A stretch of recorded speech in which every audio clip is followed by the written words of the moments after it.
Tā visa milzīgā baznīca pašā Rīgas sirdī var būt tikai jūsu īpaši tam notikumam. Tas ir kaut kāds tāds piedzīvojums, kas grūti aizmirstams. Sveiki, es esmu Sonita. Man sauc Arno. Katram jau kaut kāds ceļš, kas atved uz šejieni. Mums tas sākās gandrīz pirms 20 gadiem. Mēs gribējām nokristīt dēlu. Un domājot, kur to izdarīt Rīgā, protams, mēs pajautājām dažiem draugiem. Un kāds man teica, ka domā ir viens ļoti foršs mācītājs.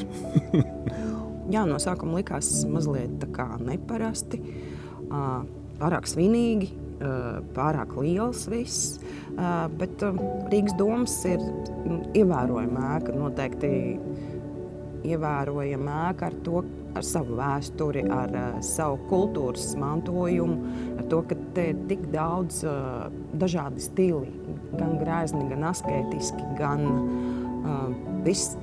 tas viss ir tāpat kā Rīga, ļoti daudzslāņaini. Tā tas mūsu ceļš sākās.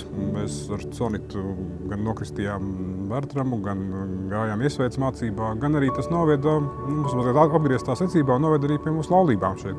Bet iedomājieties, tas īpaši svinīgi un īpaši nozīmīgi padara gan šī celtne, gaismas, nepārspējama mūzika. Tie 8 gadsimti, kas noskatās uz tevi, tam jāvārdam, tam apsolījumam piedod īpašu spēku, man liekas. Jūs iztēloties, tā visa milzīgā baznīca pašā Rīgas sirdī var būt tikai jūsu īpaši tam notikumam. Tas ir kaut kāds tāds piedzīvojums, kas grūti aizmirstams. Pie tam kāzām obligāti jābūt lielām. Mūsu gadījumā mēs bijām tikai, mūsu bērni un vecāki. Neskatoties uz mazo pulciņu, mēs te jutāmies vienkārši lieliski.